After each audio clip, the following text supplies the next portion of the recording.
Hello বন্ধুরা, আশা করি সকলে ভালো আছেন।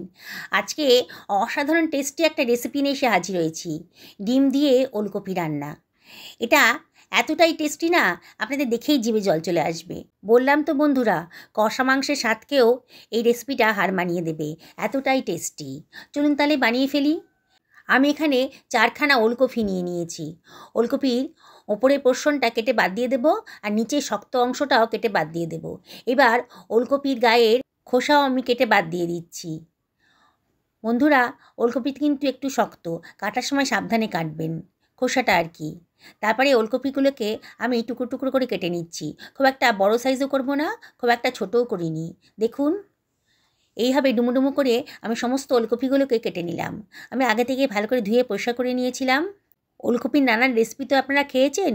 আমি গ্যারেন্টি দিয়ে বলছি বন্ধুরা, আমার এই রেসিপিটা দেখার পর আপনারা না বানিয়ে থাকতেই পারবেন না।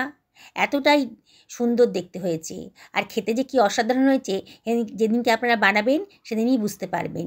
আমি এখানে 3খানা মাঝারি সাইজের আলু নিয়ে নিয়েছি। আলু খোসাগুলো কেটে আলুগুলোকে ডুমো ডুমো করে কেটে নিচ্ছি।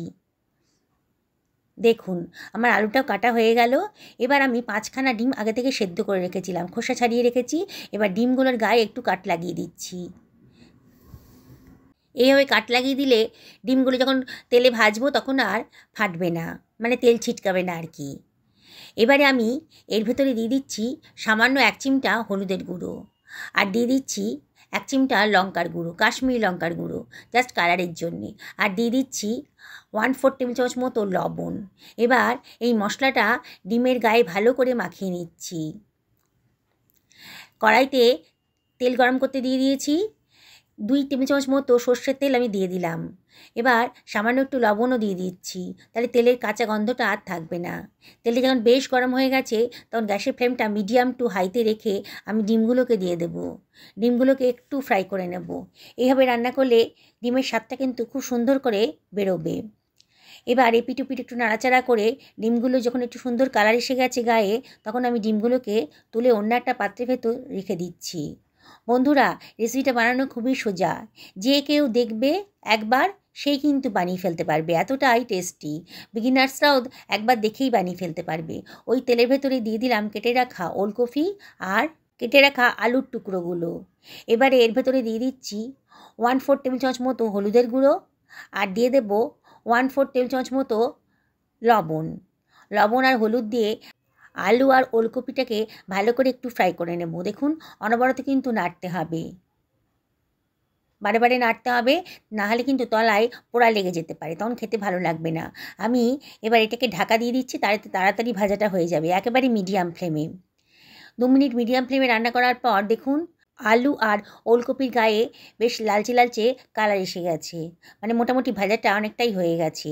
এইবারে আমি এর ভেতর দিয়ে দিচ্ছি হাফ বাটি পরিমাণে কড়াইশুঁটি দিয়ে আবারও সব কিছু খুব ভালো করে মিশিয়ে নেব। বন্ধুরা, রেসিপিটা যদি ভালো লাগে তাহলে লাইক শেয়ার কমেন্ট করতে কিন্তু ভুলবেন না। আর যে বন্ধুরা আজকে আমার চ্যানেলে প্রথম দিন, তাদেরকে রিকোয়েস্ট করব আমার চ্যানেলটা সাবস্ক্রাইব করার জন্যে।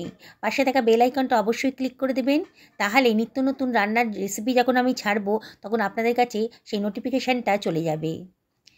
এবার আলু, ওলকপি আর কড়াইশুঁটিটা বেশ ভাজা ভাজা মতো হয়ে গেছে। আমি তুলে অন্য একটা পাত্রের ভেতর রেখে দিলাম। এবার ওই তেলেই দিয়ে দিলাম গোটা গরম মশলা আর হাফ টেবিল চামচ মতন গোটা জিরে।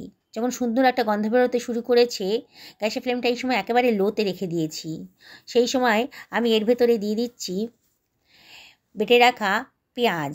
একটা পেঁয়াজকে মিক্সার গ্রাইন্ডারে ব্লেন্ড করে রেখেছিলাম, সেটাই দিয়ে দিলাম। এবারে এটাকে ভালো করে সব কিছু ভালো করে মিশিয়ে নিচ্ছি।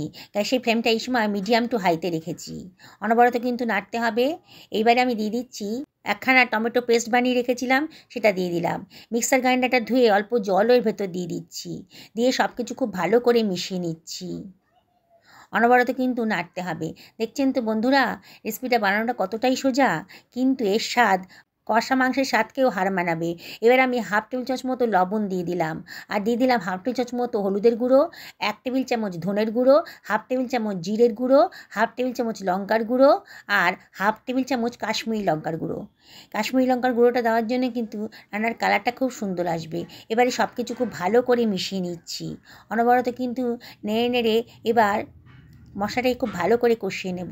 মাঝে মাঝে অল্প জল দিয়ে দেবেন, তাহলে মশলাটা খুব ভালো করে কষানো যাবে। মশলার গা থেকে আস্তে আস্তে তেল বেরোতে শুরু করে দিয়েছে। দেখুন বন্ধুরা, এই সময় আমি 2 টেবিল চামচ মতো দই ফেটিয়ে রেখেছিলাম দিয়ে দিলাম।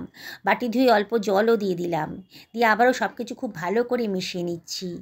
দইটা দেওয়ার সময় গ্যাসের ফ্লেমটা কিন্তু একেবারে লোতে রেখে দেবেন, নাহলে গ্যাসের ফ্লেমটা অফ করে দেবেন, নাহলে কিন্তু দই ফেটে যেতে পারে। আবারও সব কিছু ভালো করে মিশিয়ে নিয়েছি। এবার দিয়ে দিচ্ছি 1/2 টেবিল চামচ মতো চিনি। চিনিটা অপশনাল, তবে দিলে পারে কিন্তু রান্নার টেস্টটা সুন্দর আসবে, প্রয়োজন না হলে দেবেন না। এবারে সব কিছু ভালো করে মিশিয়ে নিয়েছি। মশলার গা থেকে কিন্তু তেল বেরোতে শুরু করে দিয়েছে। এবার ভেজে রাখা আলু, ওলকপি আর কড়াইশুঁটিটা এর ভেতরে দিয়ে দিলাম। দিয়ে সব কিছু ভালো করে মিশিয়ে নেব। আবারও বেশ ভালো করে মশলার সাথে এটাকে কষিয়ে নেব। যত ভালো করে কষাবেন রান্নার টেস্টটা কিন্তু ততই ভালো আসবে। মিনিট খানেক ধরে আমি খুব ভালো করে মিডিয়াম টু হাই ফ্লেমে রেখেছিলাম, কষিয়ে নিলাম। এবার দিয়ে দিচ্ছি 1 বাটি পরিমাণ গরম জল।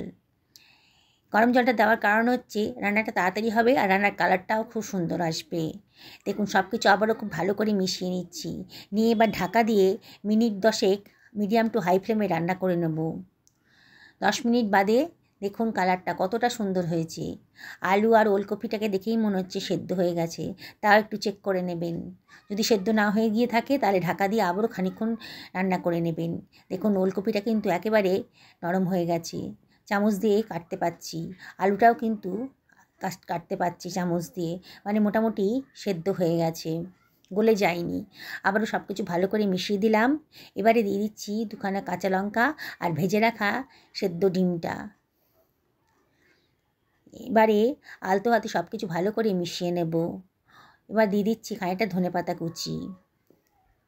দেখুন বন্ধুরা কালারটা দেখুন। 1/2 টেবিল চামচ মতো গাওয়া ঘি দিয়ে দিলাম। দারুণ সুন্দর গন্ধ বেরোচ্ছে আর দারুণ সুন্দর টেস্টটাও এসেছে। এবারে আমি দিয়ে দিচ্ছি 1/2 টেবিল চামচ মতো গরম মশলার গুঁড়ো।